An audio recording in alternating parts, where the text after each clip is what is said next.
Thank you very much, Brian. It's kind of nice to see a crowd like this in the town. I appreciate this. And please, after this presentation, if there's questions or concerns or any just off the wall questions about what we're doing, nothing's wrong. What I want to talk to you about tonight is where does this technology fit into the science and industry in this state?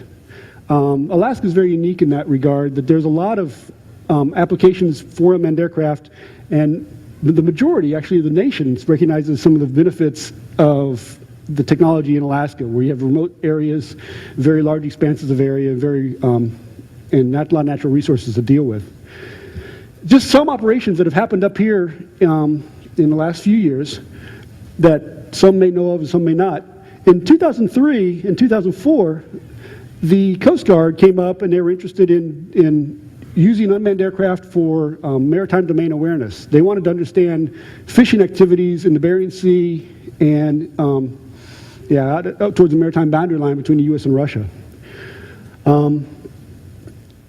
Likewise, this aircraft, this is actually taxiing out at the King Salmon Airport in southwest Alaska. That airplane, you'll see a little later, has about an 80-foot wingspan. So when we're setting out at the runways out there, they actually stored that aircraft inside the hangars that the Air Force would normally put their intercept fighters in, and the airplane had to go in the hangar diagonally because the wingspan was so large. We also have a lot of, recently a lot more small aircraft activity. Here's just a couple operations with this plane that we'll learn about here. To give you a little background on this technology, now this whole technology has been driven historically by the military, U.S. and foreign, and we're trying to find at the university the civil and the industrial applications for it.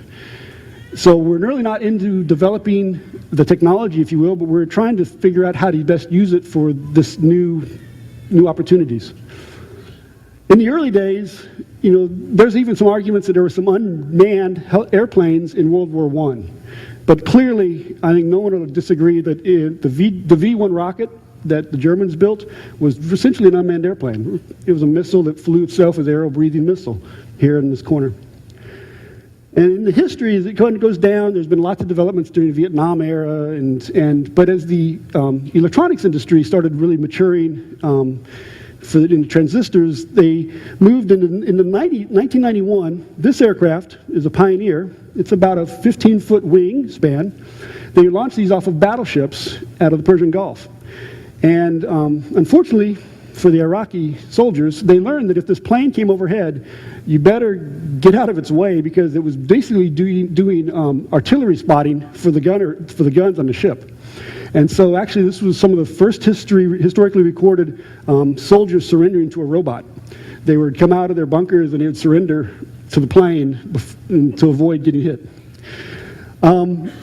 At this time frame, unmanned aircraft in the military had kind of a little bit of a dogma to it. There was the pilot wanted, it should be a pilot, it's my job, and what's the role of these unmanned aircraft?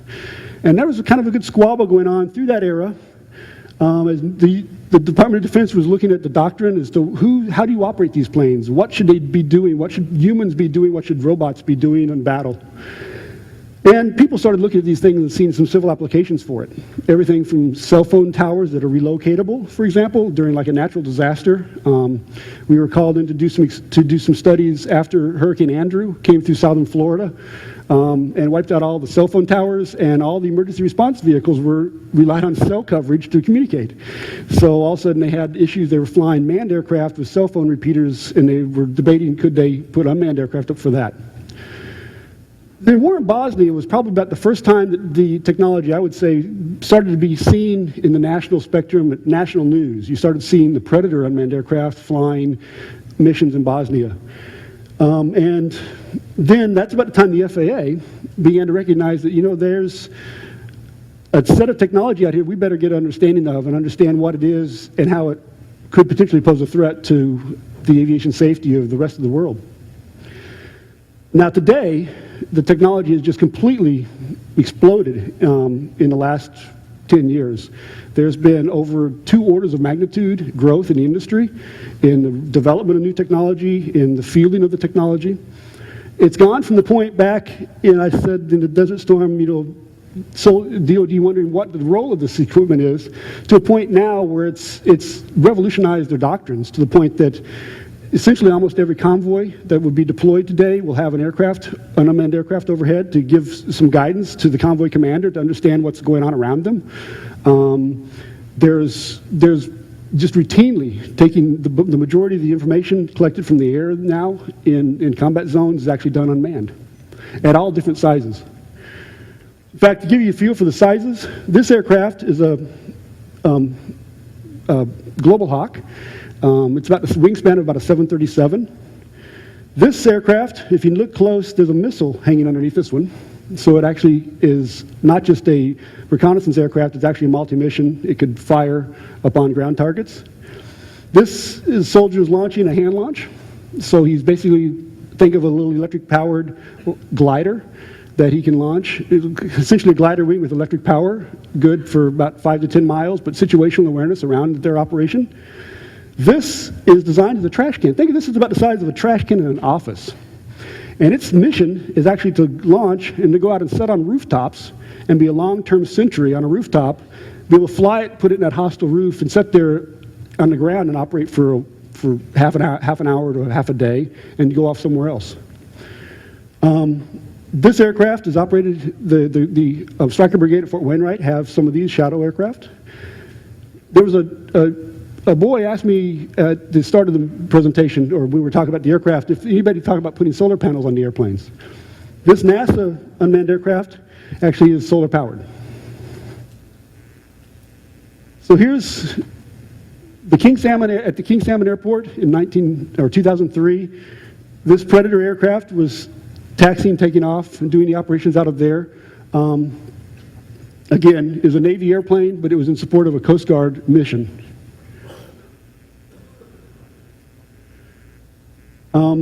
Give you a picture of the runway. This Coast Guard C-130, the size of the plane. It's about the size of a small general aviation aircraft. This was in November. Not a lot of fishing going on in the Bering Sea, at Bristol Bay in November, but it was a good operations logistics exercise for them to figure out what it took to operate up here. The main reason they did that then was in 2004 they brought back the predecessor of this aircraft to fly the intent was to fly the maritime boundary line. We wound up flying over wildfires in the interior of Alaska that July. This aircraft, if you notice the ground station cockpit, looks like essentially like the console cockpits of a manned airplane, 2 seats. This one is U.S. Border Patrol. So it's not just a military application in that case, it's actually a Southwest Border Patrol. This obviously is a military variant of the same plane. It's got weapon stores hanging underneath the wings. Again, it's about an 80-foot wingspan, turbofan engine. They can be small, very custom applications. This airplane gets shot out of a tube and configures itself and becomes a decoy off of a Navy ship.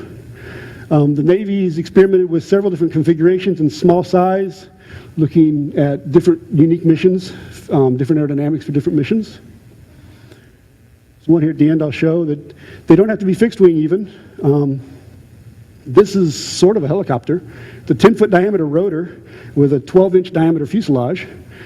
It flies on a tether. This tether is both power as well as communications and control, and it was designed to fly behind the ship in near hostile threats that it would be a decoy to mask the ship's radar signature.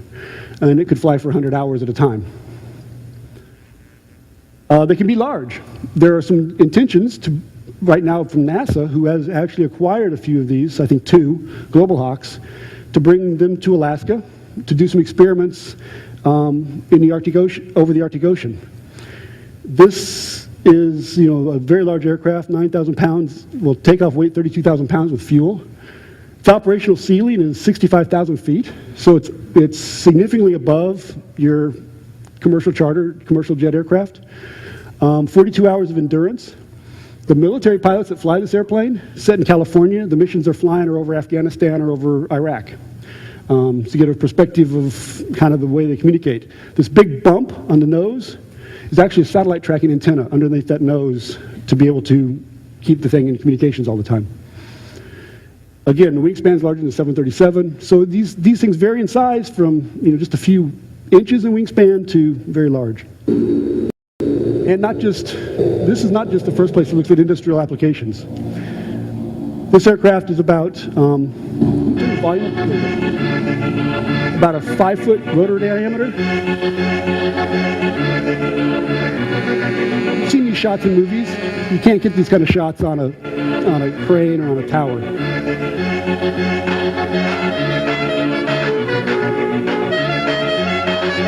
And kind of bringing this up to your mind, just to think about the applications for this technology go way beyond the military, way beyond some of the things you may think of today.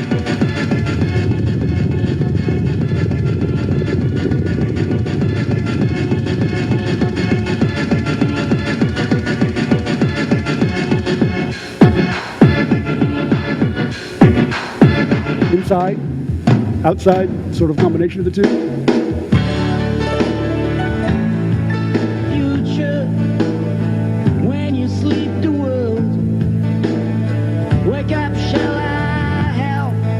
This is not done fully automatic.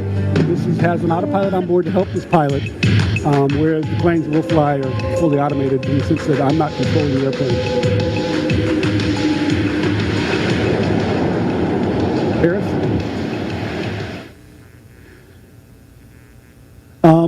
At Fort Greely, the Stryker Brigade again has some of the small planes you saw in that one picture with the Pearson hand launching it. They also have some Shadows, and this is a launcher for Shadows down in Fort Greely. So we're not the only ones in Alaska that are using these aircraft either. It's kind of a key point. So, from a background, if you will, and what I really wanted to impress upon you in those first few slides was that the technology exists today. There's really no question about that. It's how do you best use it is our challenge at the university. And just because it exists, this bottom point down here is kind of key too. Just because it exists, it's new and exciting, it may not be the best answer for every question out there. You've got to try to understand where does this really make sense to apply. And that's our work at the university right now, is looking at figuring out what kind of operations make financial sense. Operations to consider. You know, perhaps it's useful for natural resources, maybe for climate change, infrastructure monitoring, remote sites. It may, at least today, in the present conditions, are you really ready to have these flying over and giving traffic advisories over your congested freeways? Are you ready to have these things fly over football stadiums, you know, where a lot of people may exist? I'm not, and I don't think many people are.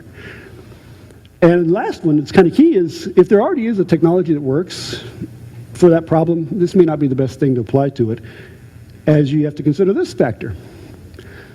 I can rent a small airplane for $350 a day. For an hour. I pay the pilot for very little time before he takes off to get my mission done. If I have to go take an aerial picture of somewhere.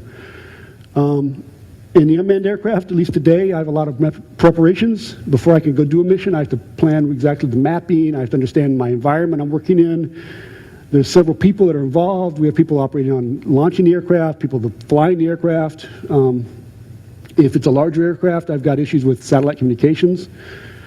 Logistics trail for that, all those people, it's a lot more involved than the Cessna. And today, it's very complicated to get permission to fly in the public airspace. The FAA is genuinely concerned about making sure that the impact of this technology on the general population who would use the airspace today, be it pilots or passengers, it has no impact. It doesn't affect their safety, doesn't affect their convenience of doing their job. So it's not always the right answer. It's really what I do want to impress upon some of you. Now, given that perspective, looking for what makes financial sense, our program at the university is kind of keyed in on a particular piece of hardware. This inside aircraft over here, half set up, mainly because it has a fairly mature trail behind it. There's been over 1,000 of these manufactured to date, this particular model. Very long endurance. This aircraft has an endurance of over 20 hours. Again, that opens up opportunities that you may not be able to do with a human-piloted plane. It's fairly small. 2 people can operate the plane, launch and recovery and entire mission. And 1 person can fly it. The system is very portable. The ground station literally is just this 4-foot tall rack of computers and those monitors. Proven. This is some operations off of a Navy ship, or sorry, a NOAA ship last October. Launches off of a rail, so it only required about 14 feet of deck space to be able to get the airplane in the air. There's a rope hanging off this crane, and the airplane is coming in right there. And it's caught on the rope and fished off the rope by hand. So I can launch and recover this off of a small boat. A unique feature, I can get into environments that you can't get in other aircraft, manned aircraft in necessarily.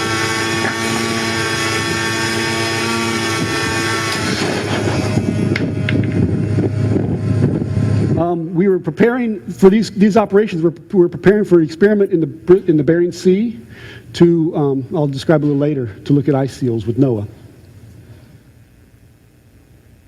So one of the reasons we picked this plant university was so that it did not require a runway. So I don't have to, I'm not restricted to where I can get to a road or a highway or a runway to actually do my operation. Finally sorted out some of our issues and made a much more gentle landing at the number 3 after the first 2. Show you some imagery from the plane itself. This is about a mile away of thermal camera looking at the plane, the heat signature of the ship. Then we switched in. This is actually a video feed from the aircraft itself. We're slightly over a mile away from the ship at this point, about 1,000 foot above the ship. People on this deck, you couldn't see that plane. We were looking at the antenna, pointed at the plane to see where to look, to see if we could see the plane. We could not hear it or see it unless you even had an idea of where to look. And yet I could watch what was going on board the ship deck.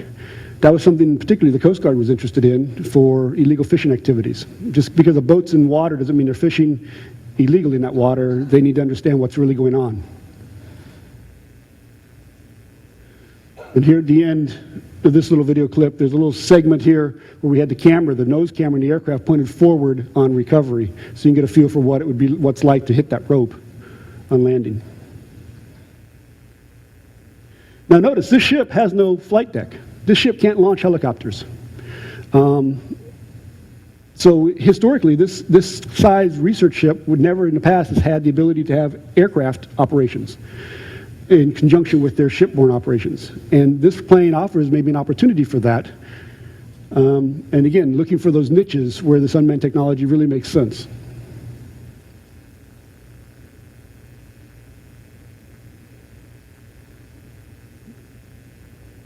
Zoom back out.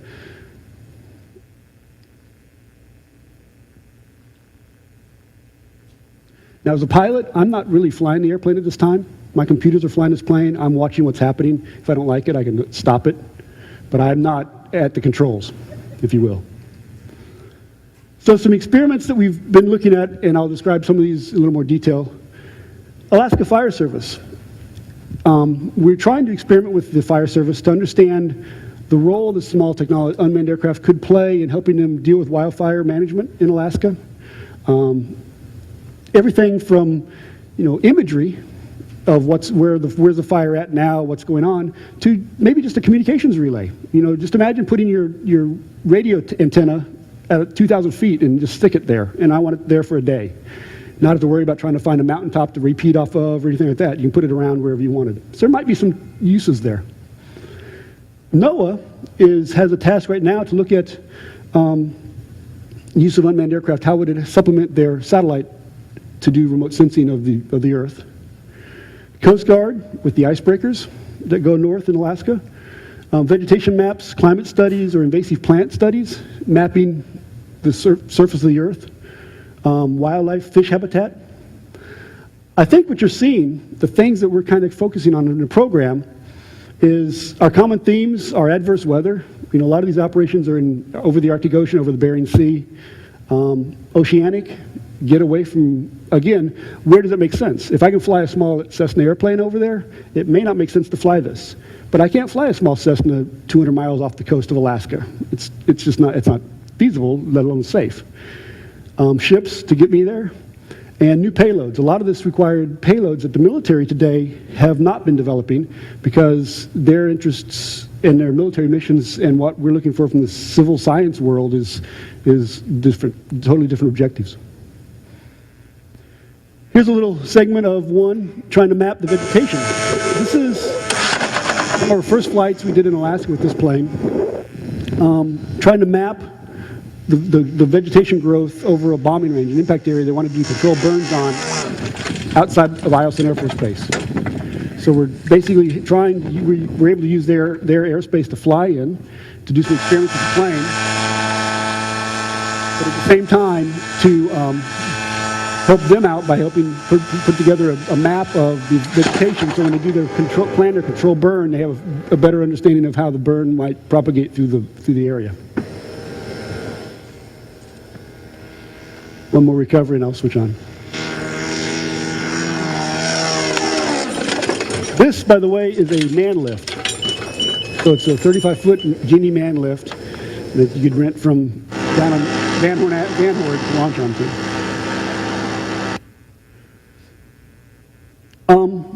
A NOAA experiment that we were doing the ship operations last October for as part of the qualifications for this task.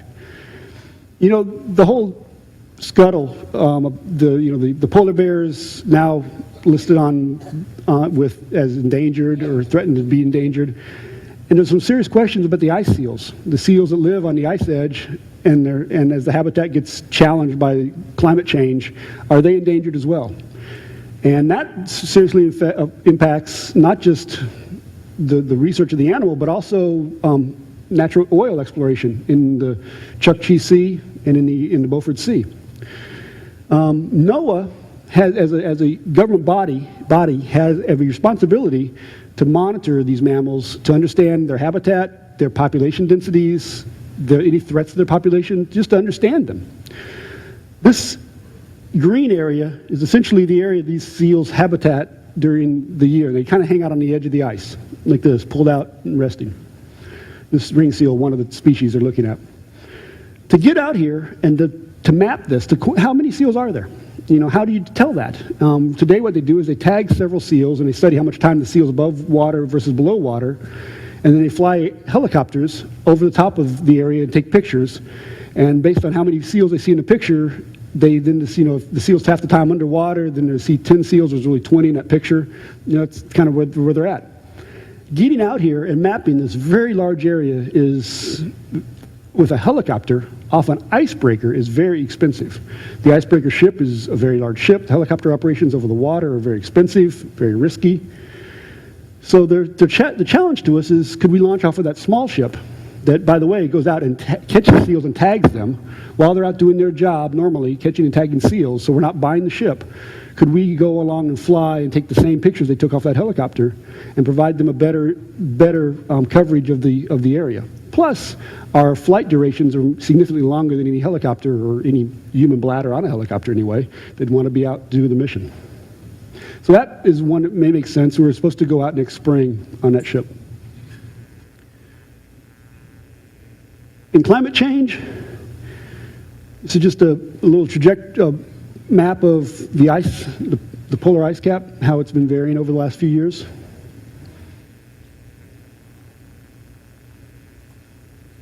Now, a challenge to any engineer, if you're given the task, if I want to measure the climate at this point, let's say at this location, repeatedly, every day, I want to know what the temperature is, the wind conditions are, how much solar radiation is coming in.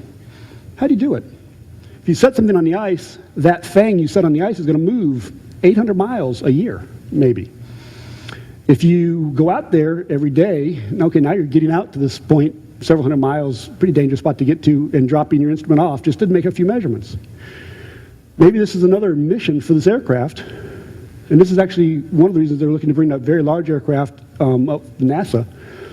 If the small plane can carry a little payload, a little package that we can drop on the ice, measures the profile, vertically monitored, measures the wind, temperature, humidity as it drops down off the airplane at the same point every day, every other day, or however often you want to. That information could be clicked back to the plane, and this plane can fly long enough to make legs out to the North Pole. And we're even looking at making modifications to the plane to make it fly maybe 40 hours instead of 20 hours. Just a little extra fuel is all it's going to take. If we could drop these instruments at known spots, we can now provide data to the people that are trying to understand the dynamics on the ice cap, exactly how fast it's melting, what's influencing it, because we can get the same measurement at the same point as a function of season. So maybe there's an interesting niche for these unmanned aircraft in the science world. The Coast Guard this is the Healy, the largest icebreaker they have in their fleet today. This ship, last summer, and again this summer, is scheduled again, left Barrow and was going to go out in this area in the Arctic Ocean. You can get a feel for the North Pole is probably where these lines converge. And they're mapping the ocean bottom. It's by a treaty of the seas, essentially it's a United Nations decision that whoever's continental shelf extends out into the Arctic Ocean, the natural resources under that are part of that country. Some people may have heard of a couple years ago, the Russians set the Russian flag on the North Pole. They went under with a submarine and planted a flag on a pole and claimed it as their soil. Well, it's kind of that effort, if that was a political, visible effort, but it was that effort to understand who owns that part of the world, resources. The Coast Guard go out with the ship, and again, get up here and just basically map the bottom of the ocean. Now, if this ship hits thick ice, he has to go very slow, takes a lot of fuel to pound his way through the ice. The satellite imagery that tells him where the ice is and the thickness of the ice is very coarse. You know, the resolution is not adequate to navigate the ship by. It's adequate to know where maybe there's open water, but it's not going to tell you it's thinner over here or there's a lead up here, a crack in the ice I could navigate in. If we could fly off of the ship and help provide that kind of guidance to the ship navigation, could save fuel and time for those kind of missions and actually be economically viable. As well as collecting data of the ice. Where is the ice at? Where's the open water at? Would help satellites, maybe the data from satellites be more useful because they'd have something to truth test, to validate, in fact, the measurements they saw from satellites and they were confirming data from aerial images. New payloads. This picture, well, this is actually a little radar, a synthetic aperture radar that weighs about 2 pounds that we can put on this aircraft. We integrated this aircraft into our aircraft last July. This picture is, these 3 blips are actually inner tubes. People swimming, this is in Utah, swimming on a lake in inner tubes, floating around on an inner tube. It's not a thermal image, this is not a photograph, this is a radar return. So it's a radio signal return mapping that shoreline and those people. So now I've got maybe the technology, I can see through the weather, see through the clouds, to see the ice and understand the ice conditions as we fly in the Arctic Ocean. Here's another payload that is being developed for the small plane. This is essentially a police radar gun, a laser speed gun from the police would use, converted to carry on the aircraft to measure the ice roughness. The roughness of the ice tells the researchers how old that ice is. And the age of the ice is indicative of how hard it is to break up and how hard it would be for the ships to navigate through it. So this is a payload that's been built by NASA, by University of Colorado for NASA, and we're looking to integrate it to help them understand sea ice and the sea ice changes. Taking the pictures from the airplane. You know, the whole goal, if you own a big parcel of land, if you're supposed to manage a wildfire, it would be nice to have one map. Here's a photograph of the entire area that this fire is so threatening. Well, I don't have a single camera that's going to take one picture. I have one camera that's going to take several little pictures. And some of the work we're doing in the project is how do you seamlessly stitch all that together and anchor it to the earth so it's accurate. So you know that if I see something on that map, it's how precisely is it really on the ground? And what exactly is it? So that's some of the work. Again, we're kind of getting into the engineering applications, engineering work we're doing with the aircraft now to meet some of these civil application requirements. Here's essentially when we did the wildfire burn areas. This was a trajectories we flew on. So this is just plowing the field, just back and forth at a fixed altitude, taking those images, but trying to make a detailed map of this part of the ground, the vegetation underneath us. Again, the idea of being able to put an image inside, that's where the airplane was looking at that particular moment on the ground. And then so I know if I've got all the areas covered as I'm taking my data. So a lot of our work has been going into new payloads, and new ways to process the data from those payloads. You know, the airplanes, the military are interested in video feeds, color video, EO, electro-optical color camera, infrared. In fact, that plane right now has an infrared camera on board. It's a thermal camera, so it's measuring the heat signature of whatever it's taking a picture of. The aperture radar, this is actually a radar return, measuring the radiation if you bounce radio waves off of something and what it looks like. The different cameras. This is a high-end Nikon digital camera we're trying to carry on the plane just to take those very high-resolution snapshots for NOAA, to look at those ice seals. Aerosol collection payloads, looking at how would you collect samples of the air from environments maybe downstream of a plume, something. Earlier on I showed a photograph of a volcano. Nice place maybe to fly an unmanned aircraft. You want to sample what's coming out of a volcano and you don't really want to fly it manned because you might go down. Maybe that's the place to put this unmanned plane, in harm's way. All right.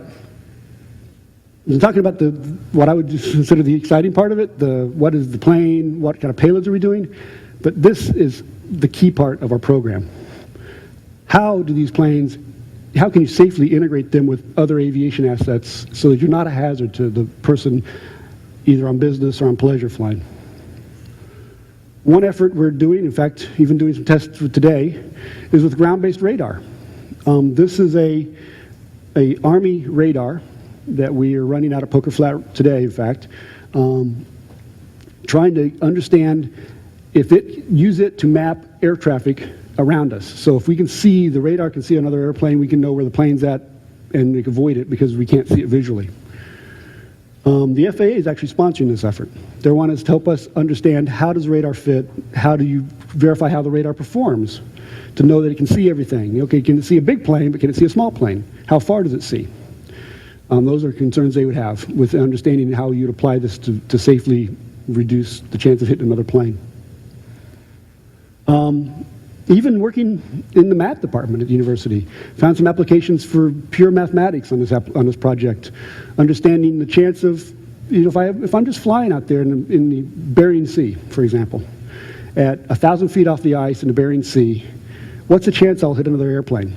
Well, how many other airplanes are out there? And how big are they? And how fast do they go? Let's work the mathematics out to understand the probability of that. Is it really a hazard for me to be operating out there or not? And try to understand that.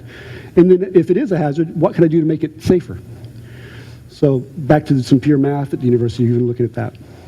So kind of in summary for you, our mission at the university, we don't intend to be routine operators of these airplanes. We intend to develop new technologies, to be essentially a pathfinder to new industry. If this makes sense, if we can find an application where this technology makes sense, trust me, there's an industry out there that will step in and do the daily operations that Alaska Fire Service may want or the Coast Guard may want. We're out there right now trying to understand what their needs are and help them understand what the capabilities are. That's really our role. So our program, we're safe airspace integration. How do we fly with other airplanes? This is us, and this is a Alaska Fire Service airplane. How do we fly with other airplanes and be safe about it? How do we build new payloads and new products? And then let's take this all together, roll it up periodically, and go out and do an experiment. Get on a ship. Try some of these ideas out. That's kind of the nutshell of what we do in the whole project. And at the university, our value to the university is kind of in the university's perspective.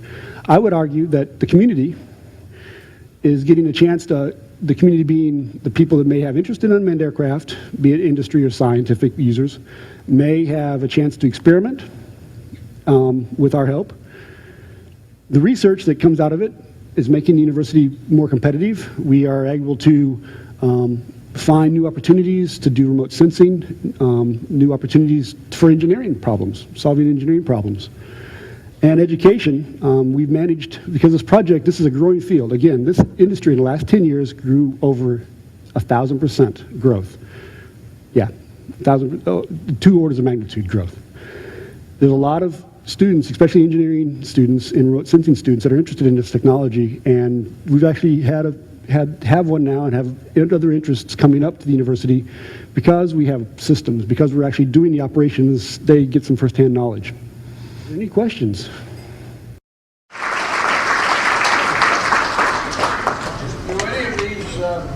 drones have any ice? Can they break ice off the wings or anything? The question was, do any of these aircraft, these drones, have the ability to break ice off the wings, to survive in icing conditions? And the answer is yes. This one does not today, and that's actually a project we're doing with the manufacturer to try to understand that. He's focused today on trying to survive in hot weather in Iraq, but realistically, we're working on that problem with him. There are some small, larger planes. The one that we flew in November at King Salmon, that Predator, actually had wings that were they could anti-ice the wings in flight. Are there any safer ways to land it without driving into a rope? Actually, I don't know where the question came from, but yes.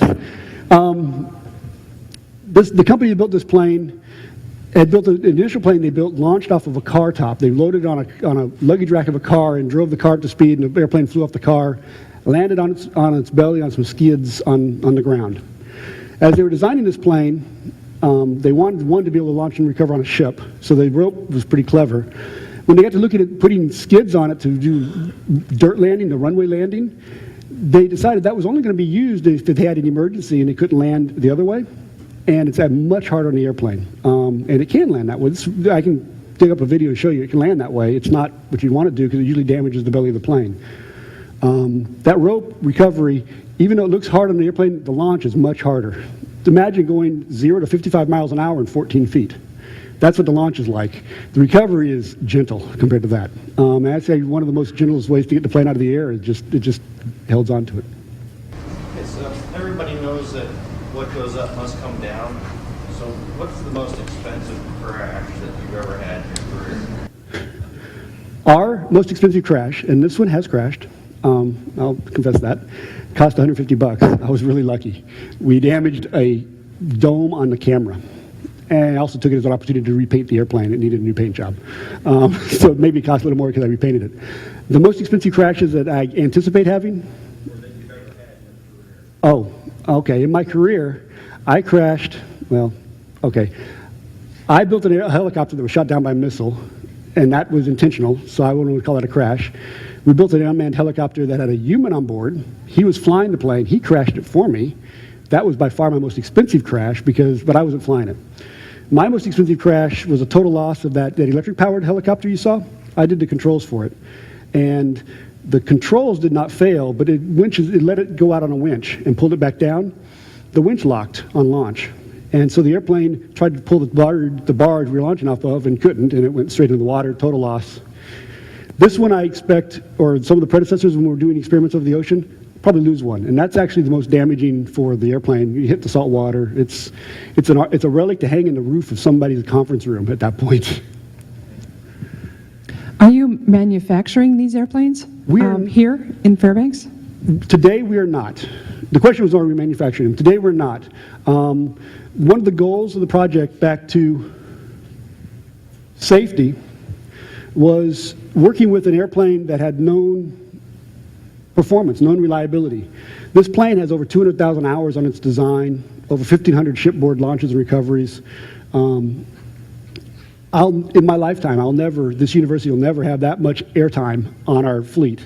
And so to leverage off of that history, that lessons learned was what we chose with this manufacturer. We have, and we may do that though, because there are some advantages to doing our own design as we continue to push the payload issues and the issues around the plane. It's not really designed for some of these applications we're doing.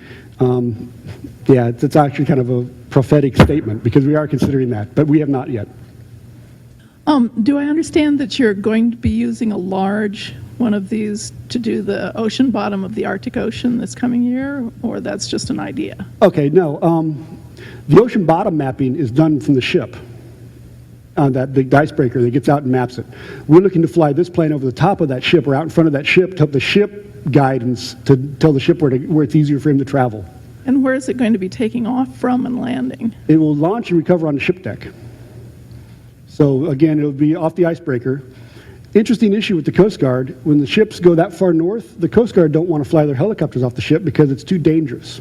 It's kind of a hint. Maybe this is a good place to put an unmanned airplane when they don't even want to fly their own aircraft. And so the results are the ship goes out there blind. The ship can see as far as he can see off the bridge. And it'd be nice, we're just trying to extend his eyeballs out over the horizon. Because this was related somewhat to what was developed for the military, I'm wondering what is currently being developed by the military that may perhaps fall into your lap. Okay? This plane is in flight today. There's about 8,000 hours being put on this airplane configuration today by the military. The new military technology that's out there, one of the advantages we have of this aircraft is the work we're doing at the university. Usually, okay, I used to be an Army program manager, an Army officer managing programs and research. And if I funded a university to do research, maybe in a decade, something would come out of that research that would be useful for the military. Not so with this project, because what we fly today, they could fly in a week, because it's the same plane. The benefit of that is also there is some military surplus of these particular planes that are perhaps coming available that I'm trying to posture ourselves to be able to get a hold of. So we'll see how that works out. Did that answer your question? What do they currently have in development? Oh, in development? This is operational, but it's still being improved. Development of new systems, they're building smaller systems. They're very big focus on small planes, the hand launch, the trash can on the rooftop. And then they're doing a lot of development on the larger aircraft, the much bigger aircraft. And NASA is getting the benefits of some of those. NASA is getting the surplus of the Global Hawks, for example, that are coming out. What is the fuel capacity of it, and how much does it burn per hour? This one it's got about 2 gallons, a 2-gallon payload of fuel. Sorry, 2-gallon fuel tank. At 20 hours plus some reserve. So I'm thinking it's like trying to recall off the top of my head, looking at the ground station, I think it's about 0.15 to 0.2, well, it's by weight, 0.15 to 0.2 kilograms an hour, so that's 0.4 pounds. I have to convert it from weight to gallons, but basically 2 gallons for 20 hours, easy, with reserve. What temp would it be so that you can't fly these unmanned aircraft anymore? That actually is a research problem we're trying to solve. The company is right now today worried about hot weather. How do you fly this airplane when it's 120 degrees outside and not keep it from overheating? They have done operations at about 0 themselves in Canada. We've done ground runs below 0, but not flight ops. We actually have a goal this winter, if we can get another cold snap, maybe in February, and I get my act together, we'll get this thing up and do at least some ground runs and some checks. We're not expecting to see any problems till about 30 or 40 below 0, but that's actually something we want to do some experiments on. And it'll be ground-based experiments initially, because anything that's going to fail that we can detect is going to not be an issue with the air. Okay? But that's a problem, though, that they would like to understand. The military would like to understand that. Today, they're not fighting cold weather battles, but that doesn't mean that won't be the case in the future. Yes? How about security of the aircraft? Somebody like me know all your secret codes belong to? I take over the controls and seal it for me. You ever had that happen? No, I haven't. Actually, the military hasn't had that happen. The airplane does broadcast in the clear, but the message traffic is encrypted. So if you more likely what you could do if you try to take control of that airplane, and that airplane all of a sudden had 2 ground stations talking to it, what it will do, it will shut up and listen to neither of them and go assume it has lost communications, and it has a pre-programmed flight plan it'll do. Actually, one way the military operate this plane today, they'll do what they call a hub and spoke. They'll launch out of one site, because it has such long legs. They'll launch out of one site, do all the maintenance, get them in the air. They'll put out 20 or 30 planes a day. They fly them out 20 or 30 miles. They turn off their radio. The other end of it has somebody in the back of a Humvee that has just the ground station. He turns on his radio. He picks the plane up and flies his mission all day long, sends it back home at night, and somebody back home takes care of it. And so, but you can have multiple ground stations talking, but if you don't turn one off before the other turns on, the plane assumes it's being jammed and goes into a lost communications modes. In our case, what lost communications does is we orbit a defined point for a very long time, a few hours, to make sure we can reestablish communications. If we can't, that gives me a chance on the ground station to fix the problem if it was on the ground. If it doesn't establish that communications, it will come in and do one of those belly landings that we described that I don't like to do if we didn't have to. It'll land on a road or a clear spot. Did you say you had one that was 5 inches across? I built one that had 6-inch wingspan. for Special Forces when I was in business. Totally different design. That's kind of fun. Different product when you try to make your circuit boards be winged surfaces as well. What's your time span for an LOA from the FAA? In other words, inspiration, let's do this, to actually get an airborne. How long does the bureaucracy take to get that approved? Depends on where it's at and what kind of mission it is. If it's in airspace that the FAA are not responsible for, like if it's on restricted airspace on the range, it would be a day to get out there.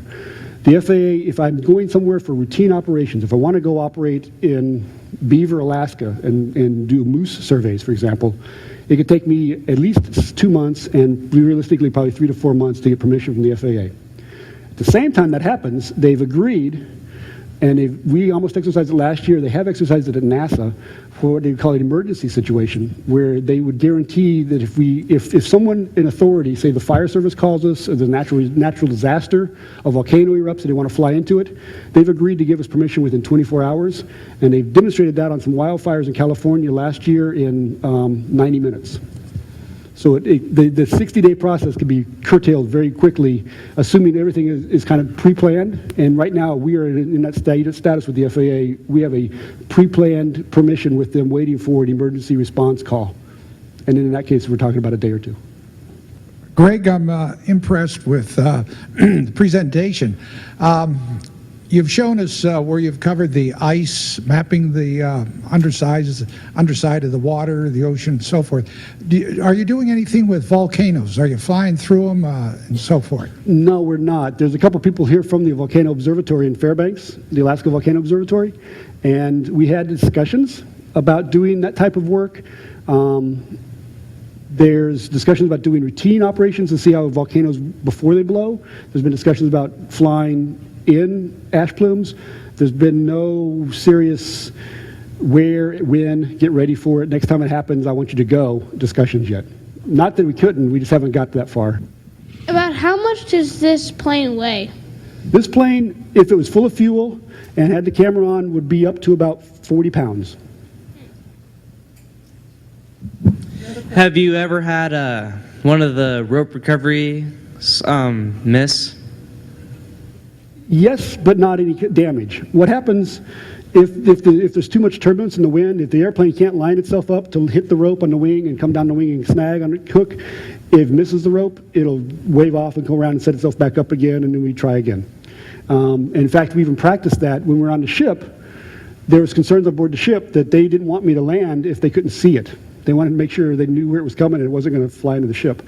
And so we practice, when there's good visibility, what it looks like coming in so they can understand how far out we have to see the plane. And so in that case, we took the rope off and flew past where the rope would have been, and it just missed the rope, and it would do its own thing.